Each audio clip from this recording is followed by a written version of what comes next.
I've already gone over the missing player's handbook races and the possible upcoming exotic races for Baldur's Gate 3. Links to both of those videos will be below. But we're not done yet. There's plenty of other races we can talk about, some of which seem to be highly requested and also fairly popular in D&D. So in today's video, we're going to talk about some other races that could possibly end up in Baldur's Gate 3. And these particular races come from the D&D book Volo's Guide to Monsters. And yes, that is Volo the Bard himself, who does show up in Baldur's Gate 3's early access. I'll give you an overview as to what these races are, their special racial features that you have to look forward to, and of course briefly go over which classes go well with them. If you guys end up enjoying this video, please subscribe. I really appreciate the support over this past year. We're getting close to 50,000 subscribers. Thank you guys so much. That is my first milestone goal that I set for myself. It really means a lot. I don't know what to say. You guys rock. Links to my Twitter and my Discord server will be below. Let's get right into it.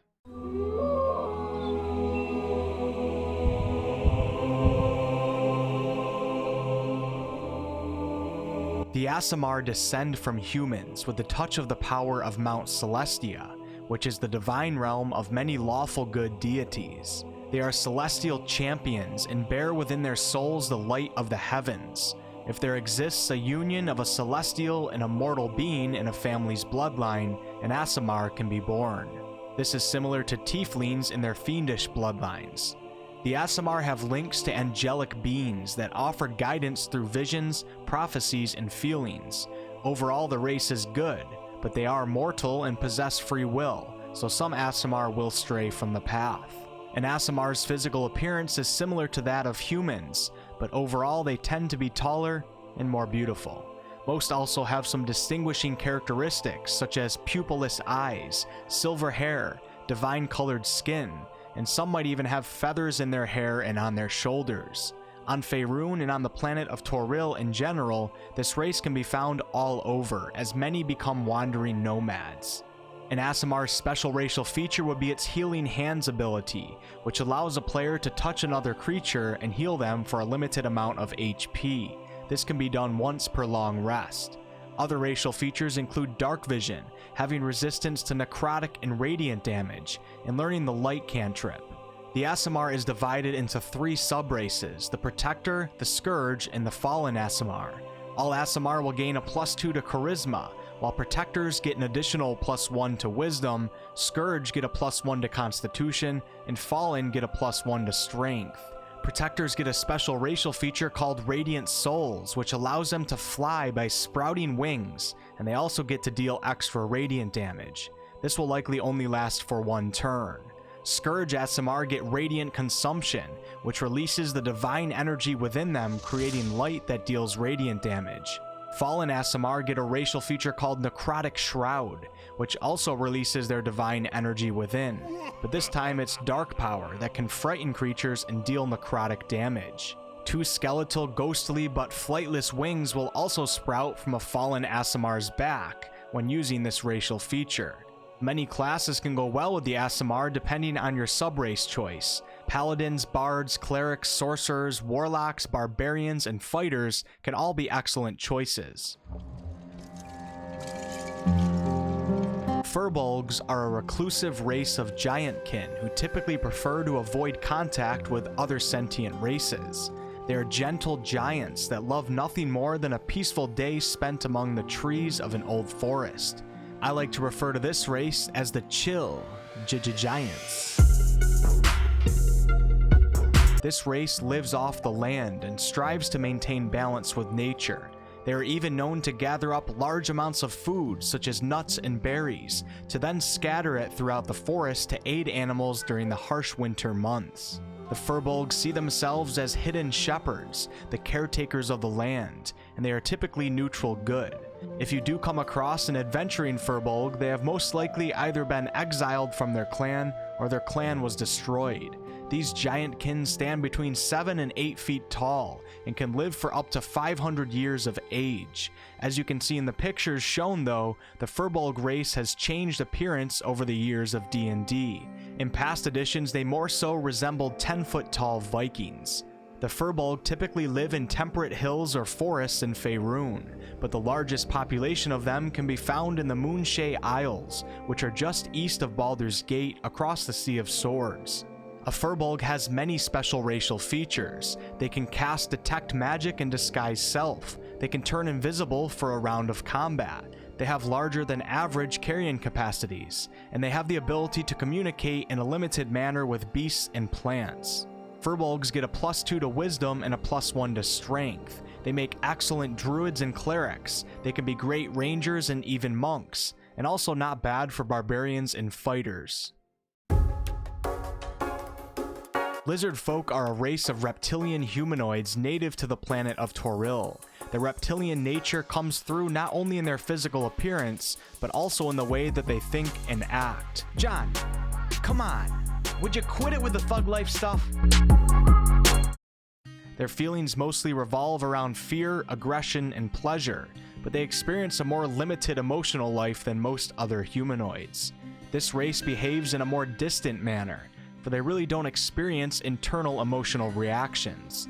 They don't mourn fallen comrades or rage against enemies. They simply observe and react as a situation warrants. This makes the Lizardfolk overall a neutral race because they see life and death as natural processes, and survival is usually their main goal. The Lizardfolk who live among other humanoids can learn to respect other creatures' emotions, even if they do not understand them. Their mindset might seem cruel, but it certainly helps them survive the harsh swamps that they typically come from. This race can most often be found in the warm and temperate regions of Faerun, within marshes, swamps, and well-hidden lairs. Lizardfolk are powerfully built and stand between 6 and 7 feet tall, with large muscular tails. I would say that this race is probably one of the more unlikely races to come to Baldur's Gate 3, but who knows, and maybe we'll come across them as NPCs. This race's special racial features include its bite attack, which deals piercing damage. They can harvest bones from dead creatures to create weapons and shields. They can hold their breath longer than most. They gain proficiency in 2 skills from animal handling, nature, perception, stealth, and survival. And they also have natural armor from their scales if they so choose to not wear armor. All Lizardfolk get a +2 to Constitution and a +1 to Wisdom. They can be great with classes such as the Fighter, Druid, Cleric, and Ranger, and can even be good with Barbarians, Monks, and Rogues because of their racial features. The Goliath are a nomadic race of humanoids native to the mountainous regions of Toril. They stand between 7 and 8 feet tall, with bodies that look as if they were carved from mountain stone. They have hearts infused with the cold regard of their frigid realm, where every day brings a new challenge. This race places a premium on self-sufficiency and individual skill, and they'll even keep score counting their deeds and tallying their accomplishments to compare to others.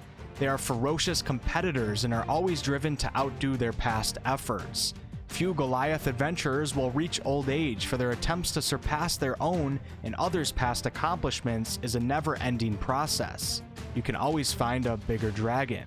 As a Goliath, if you can't contribute to the tribe, you are expelled, and they have little pity for those who cannot take care of themselves. Perhaps a more noble trait from this tough race is that they only believe in competition when it's on a fair playing field. For example, when a Goliath sees the relationship between peasants and nobles in more civilized territories, this structure of being placed in society from birth does not seem to make sense to them. A Goliath believes that honor and power should be earned. It's not something you should be born into. This race's sense of fairness, balanced with an emphasis on self-sufficiency and personal accountability, pushes them towards a neutral alignment. A Goliath's most special racial feature is its stone endurance, which allows them to shrug off an injury by reducing damage taken with the use of a reaction. This can only be done once per short or long rest. Other racial features include gaining proficiency in the athletic skill, larger carrying capacities than most other races, and also being acclimated to higher elevations and colder environments. All Goliaths will gain a +2 to Strength and a +1 to Constitution, making them excellent barbarians, fighters, and paladins. They can also be good strength-based rangers and clerics. Other races in Volo's Guide to Monsters include the tabaxi, which we already talked about in a previous video. I actually think the tabaxi have a higher chance of making it into Baldur's Gate 3 over many of the other non-player handbook races. The race known as the Triton is featured in this book as well, but considering that they're aquatic crusaders that guard the ocean depths, I'm guessing that they probably won't be in Baldur's Gate 3 with all of their water-based features, but who knows. And lastly is the kenku. Those of you who listened to my hour-long narration of Descent into Avernus might remember Chuka and Clonk, the two kenku living in Avernus. This race just doesn't seem that likely to be in the game in my opinion, but then again the Lizardfolk might be on the same assumption level as the kenku. If for some reason the kenku does make it into the game, just know that they get a dexterity and a wisdom boost, but they do not have wings and therefore cannot fly despite their bird-like appearance.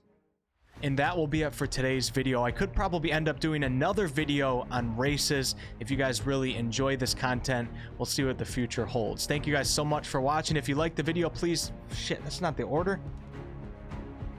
Thanks so much for watching. If you enjoyed the video, please like, comment, and subscribe. I do all sorts of content on this channel, ranging from comedy videos to live streams to game reviews to class guides to lore videos. I love my job, baby. Until next time.